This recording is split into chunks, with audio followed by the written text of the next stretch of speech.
Get some claps. Let Kyle Baska know you are ready to learn. Give it up, Kyle Baska.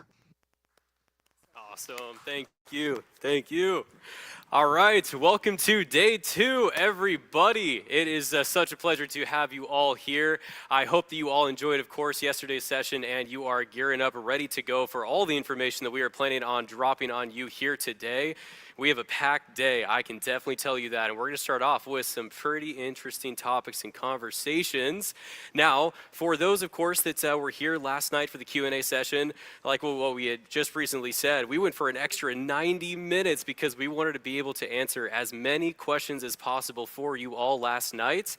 Now, for some of you that might not have stuck around for the Q&A session, it's okay, I'm not offended, but if I am a new face to you, like what was mentioned, my name is Kyle Baska, I'm the president of the company, also an enrolled agent. I have been working closely with Carlton now for almost 5 years.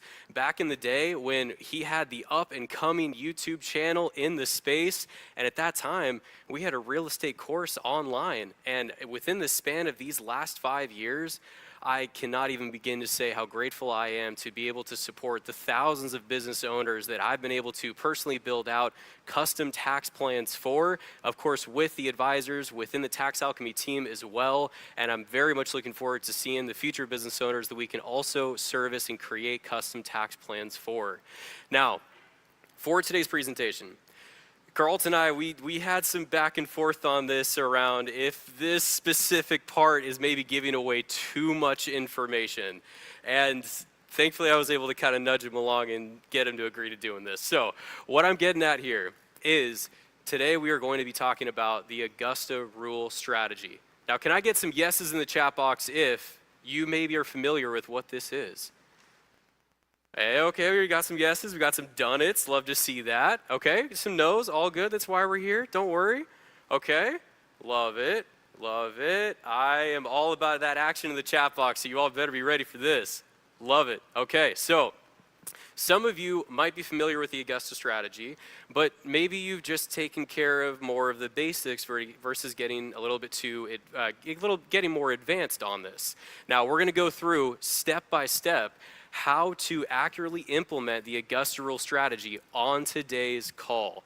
Now, let me also get some yeses in the chat box if you are prepared for me to show you how to generate $45,000 in a tax deduction within the next 15 minutes.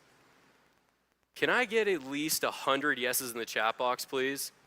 $45,000 in a tax deduction this year, even with the time that we have left, about 2 months and some change.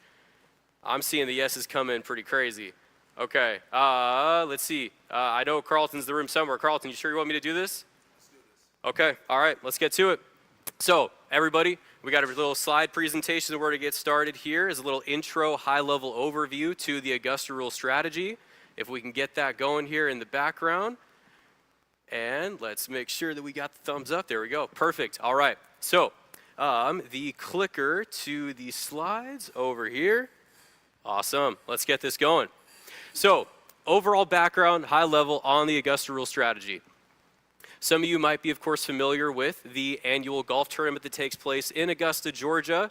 It is the Masters tournament, of course. I can definitely say that I am now an avid fan of golf. When I was growing up, honestly, I just could see my dad every Sunday falling asleep on the couch, and he was saying he was watching golf. And of course, now I come to realize that, you know what, I also fall asleep on the couch watching that final round, but I definitely make sure to wake up on the 18th hole. Anyways, going back to it. For the Augusta tournament, back in the day, since it initially launched in the 1930s, the residents within Augusta, they started to rent out their primary residences to either players in the tournament or, let's say, attendees of the event that wanted to just, of course, be there for the match itself for that amount of days. Now, after some time had passed, the residents of Augusta, they started this question around why would I be taxed on this rental income I'm receiving for renting out my primary residence for a couple days here and there throughout the year. I mean, I'm stimulating the local economy by generating, of course, cash flow and providing fair housing to people that attend this event, but then also the IRS tax code is heavily favored towards real estate investors, and quite a bit of the code itself is all about, okay, real estate professional status, applying or offering up fair housing opportunities. So why would this strategy not also provide some benefits if, again, I'm providing these fair housing options? Now, in the 1970s, these members within Augusta, Georgia, went to Congress and lobbied their position. They said the same things, right? They were saying that I'm stimulating the local economy. I am making sure that I am following certain U.S. tax incentives to be able to generate these deductions. And after that conversation, after the lobbying was successful, the tax code was built. Code section 280A. Now, at a very high level, what's important to grasp here is that for homeowners, your primary residence, it could be a condo, a townhome, a single family home, you name it. You can rent out your primary residence for up to 14 days per year completely tax-free. Now, this does mean you could go on to Airbnb. You could look at a couple weekends for when there's maybe a major sport event taking place. There's maybe a golf tournament in your local area, because this is not just within the confines of Augusta, Georgia. 14 days a year, completely tax-free. Now let's get a little bit more advanced here. For the advanced concept that comes with the Augusta Rule strategy, what if we more so incorporated business owners and how to use your business to capture this deduction as well? Now, what I'm getting at here is, for all of you out there that have the primary residence as well as a separate business venture in place, whether as long as it's maybe set up as a partnership or a corporation, which we'll get into here later on, let's go with the concept of you as the business owner would create a rental agreement with you being the owner of your primary residence. Now, if we really conceptualize this concept here, it's a little bit of a double down type strategy, where you as the business owner, you are essentially paying rental income to yourself as the owner of the property, and now your business gets the deduction as a rental expense, and the income to you personally is now tax-free. Can I get some yeses in the chat box if that makes sense? I want everybody to fully understand that concept right there, because whether you are an existing business owner, or you're probably going to be here pretty soon if you're not already after attending these next couple of days, that is an important concept to understand. Now, one more time. You as the business owner create a rental agreement between the business and the home itself. Because you own the home, you are, of course, the primary residence owner. This rental agreement is effectively built between two parties, the business and yourself. Now, the best part of this strategy overall is that when we talk about these different strategies around needing available liquidity or cash on hand to invest in certain ideas that generate deductions for you, whether it is real estate, whether it's oil and gas, the film financing strategy, which we're going to talk a lot more about here tomorrow, when we need to keep those considerations in mind around available cash on hand, we should absolutely double down on the strategies that don't impact our available liquidity. When we think about the Augusta Rule strategy, if the two parties within this transaction are you as the business owner and you as the homeowner, the transactions are truly taking place from the business bank account to your own personal bank account. Now, that's the power of this specific strategy. And yes, it is only for your primary residence. It's not for a rental property, secondary home. This is going to be for your primary residence that you own.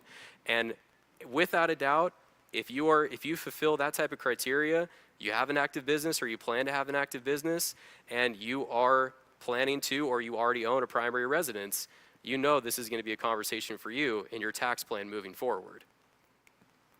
So there are some guidelines, of course, that we need to follow, which I'm sure you're probably already thinking about. Okay, if the IRS is going to give us this big of a benefit, how can we make sure that we're doing things right? So first off, we need to establish fair market value rent, which we are actually going to go through here step by step once I start sharing my screen and actually walk you through the process. In terms of documentation, we need to have a legitimate rental agreement in place that states the actual fair market rate, as well as for how many days the rental agreement is for. There has to be a true business purpose, which, of course, if you think about it, 14 days out of the year, what if you were to establish a monthly performance meeting whether it is with specific members of your team, or let's just say it is future expansion goals, or it's quarterly meetings, or a couple holiday parties here and there. I'm sure some of you out there have already attended masterminds that go on for a weekend or longer. Why not throw a couple mastermind events at your home for like-minded individuals and investors that are within your same industry and ecosystem? That is all reasonable and necessary tied to your business venture. And then, of course, transaction records. We need to make sure that we have the proper documentation to show the transactions taking place between the business bank accounts and your personal bank accounts. And we also are pretty old school in this specific sense that we do recommend writing physical checks for these specific stays tied to the Augusta rule. With that, everybody, let's go ahead and go through the step-by-step example. And with this example, as we get started, I am also going to have one of my team members share in the chat box our official Augusta rule workbook for you all to be able to do this either on your own, right while we're doing this presentation, or at some point here later today, because I want you all to be able to fully understand how to create this deduction tied to your own personal primary residence. So everybody, we're going to share this link in the chat box here a couple times, but we just shared it there for you right now. If you are at your laptop, go ahead and click on that link. You now have access to your very own Augusta rule calculator and template.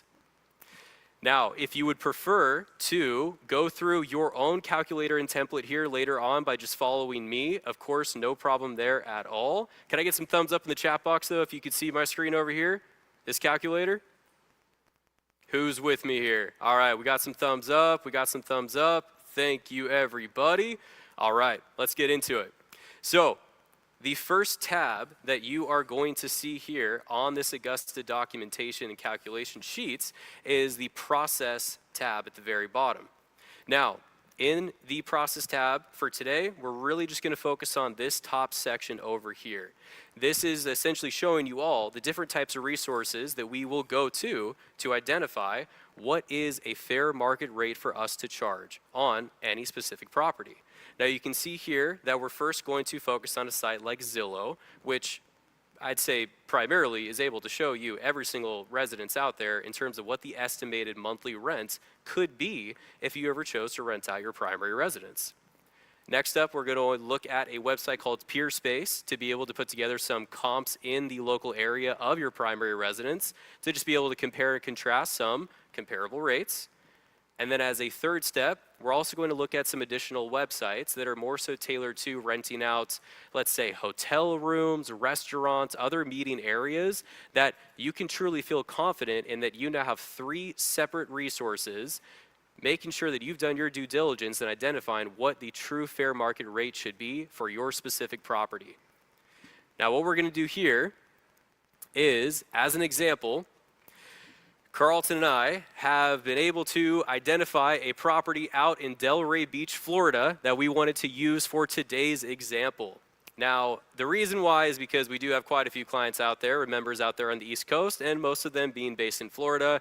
Also, Carlton and I are a little, let's say, biased because we do love traveling out to Florida for many reasons. So, why not choose a property out there? We identified a purchase price of around $1.2 million for this exact example.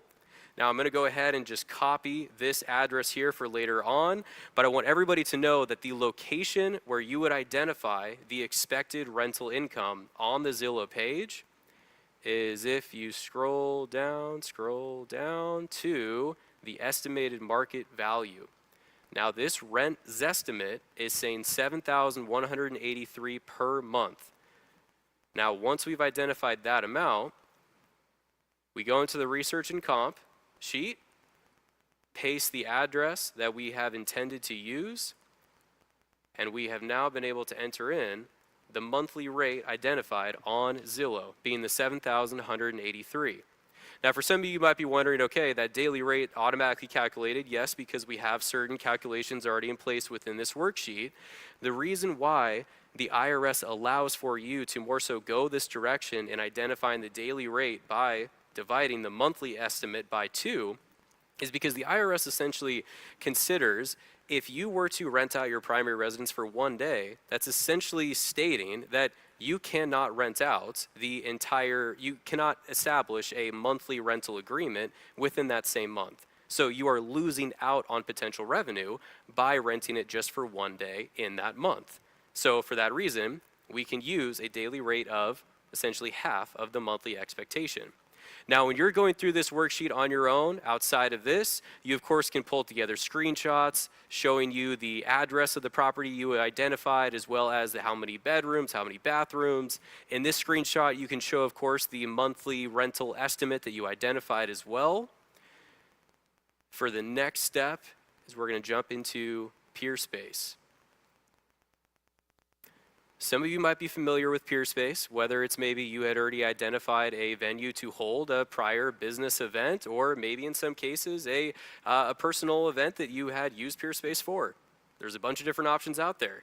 But for this specific example and purpose, we're going to place the location of the property in the Where tab.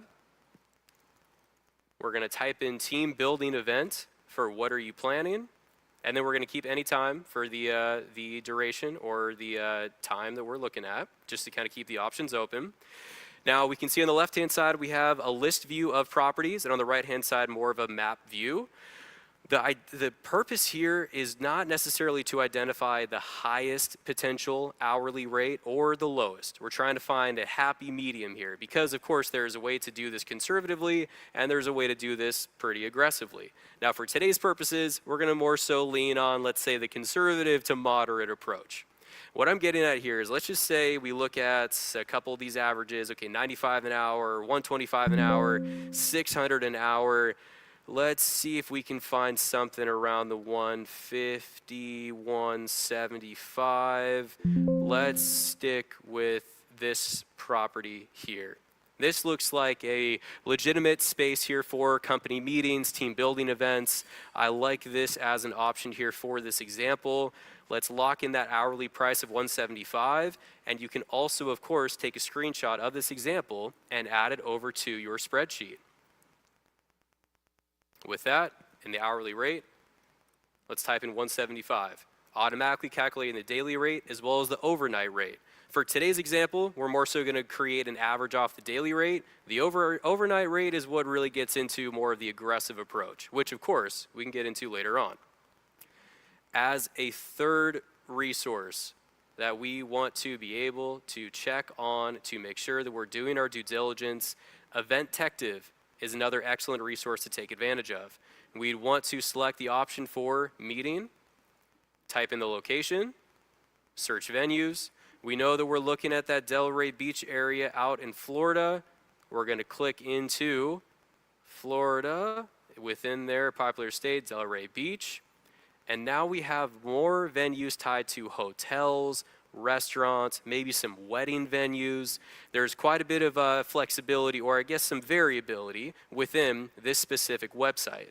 Now, it is more common to see, of course, higher hourly rates within these type of event spaces because they cater to larger audiences. I mean, especially looking at this second option here, Delray Beach Golf Club, that's, I would say, more of a wedding type of venue, which we're not trying to, at least in most cases, we're not trying to create a write-off tied to a wedding venue for one of our Augusta rules.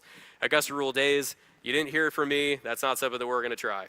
For this specific example, let's say that we've got some averages. Okay, we see a low end of 200 to 10,000 for Fairfield Inn. The Aloft Delray Beach starting at 1,000. That might be a little too high compared to our other comparables. We've got a couple other hotels, Doubletree, Holiday Inn, and some options out at Boca Raton. Let's say that, again, trying to stay within that conservative, moderate approach. Out of these options so far, I am liking the Doubletree by Hilton Hotel, West Palm Beach Airport. Now, again, depending on the company, the size of the event that you're looking to put on, if each of these days for the Augusta rule, you've identified that you're more likely to have maybe 5 people at your home, 10, 15, you name it. Maybe it is those quarterly type of events with your company, holiday parties, what have you. that is also helpful information to know as you're looking into these comparables to make sure that you are choosing the appropriate size of a venue for these different options. Now, with this option specifically, event pricing, we're looking at about $350 to $500 per event.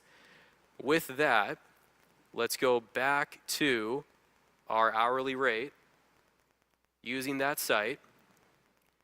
And the daily rate is now calculated at $4,200 with an overnight rate of $6,300. Now, before I scroll up here, knowing that we are about to look at the average of these 3 daily rates that we've identified, can anybody put in the chat box, what potential deduction could we be looking at for 2025?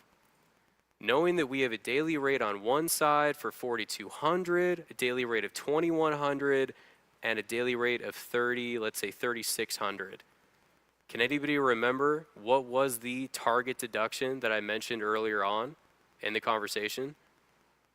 I see 1, I see 2, I see a couple of responses. You're absolutely correct. This just generated a $46,000 deduction that you get to take advantage of each year moving forward. Based off of your primary residence, you can run the same exact example across each separate resource using this spreadsheet to identify not only what that daily rate looks like, but more importantly, what the total 14-day deduction could end up looking like for you specifically. Now, some of you might have been maybe working through this spreadsheet on your own property, which is perfect. I wanted to also ask, did anybody create this on their own already using your own information? Has anybody already been able to create their own Augusta rule calculation? I see a couple thumbs up. I see a couple thumbs up. Has anybody previously performed the Augusta rule calculation that would be open to even sharing what they have done previously as their deduction? Okay, we're seeing some private messages come through. All good, no worries. I'll just at least kind of throw those out. We do have some people that have put in a $30,000 deduction, some more so on maybe the $10,000 to $15,000 range. All right, I'm seeing some more kind of public comments now, the $18,000, previously $6,000. Okay, so now, especially if you had previously ran through this calculation on your own, leverage this resource. Because, of course, we want to make sure that if you're going to take advantage of this type of tax strategy, you have the documentation to prove the position you are taking.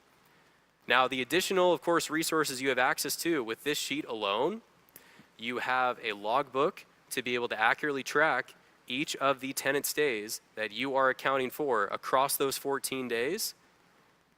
You have your very own rental agreement ready to go that can be copy and pasted for each of those events.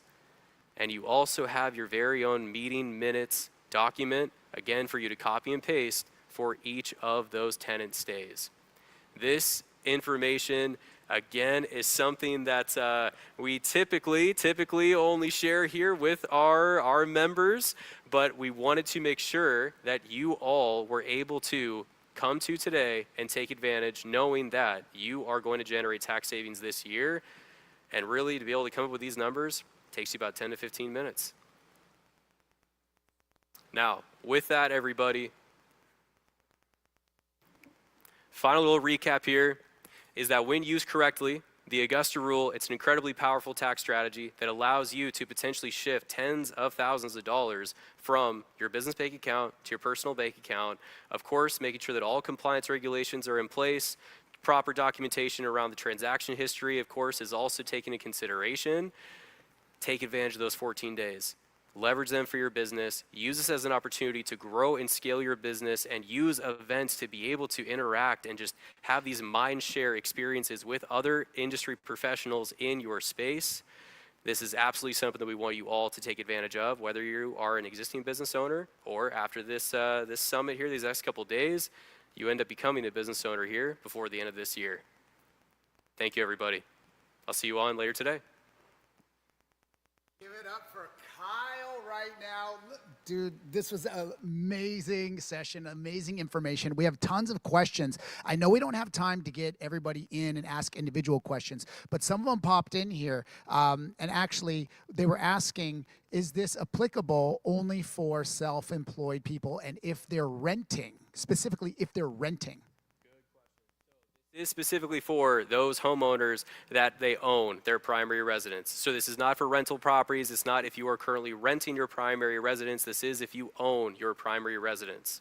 So that's where it's only applicable there. And can you claim this only under LLC? Just came up in the chat. Good question. So you do need to have the right entity structure in place to be able to take this deduction. That would require a partnership or a corporation. A single member LLC or even a sole proprietorship would not be allowed for this strategy. So that's another important reason why you want to have the right team around you for tax planning. Yeah, and for the rest of you, I know you VIPs, we wanted to give you this information because this is such a powerful strategy to utilize for the self-employed and those who have a home owned or homeowners. But we are getting close to time for our general session. Okay, so keep the questions. Don't forget those questions. Write them down because when you reach out to the Tax Alchemy team, they want to make sure they answer all of them. And at the end of the night, as you know, for those of you who stayed on, you guys were on an extra 90 minutes last night answering questions, okay? But it is close to time to bring everybody in. Kyle, I appreciate it, man. You're awesome, brother. Awesome. Thank you. All right, listen, VIPs, before we open it up to everyone, I saw some comments in there. We have so much information to give you today that you are the only ones that's going to see a magic trick today. Someone is in the comments. I saw the comment. They were like, are you doing magic? So yes, maybe those of you who forgot that didn't join us yesterday are joining us for the first time. My name is Alex Ramon. I'm a magician from Lake Tahoe. And yes, I was about to ask. Look at Catherine. I was about to ask. I bullied you into not wearing sleeves. Let's go. Okay, Jacob. Great. All right, so here we go. Everybody, we got about 45 seconds before we open it up to the general session. And this is a magic trick, but more importantly, this is more of a attention to detail quiz. Because we're giving you a lot of information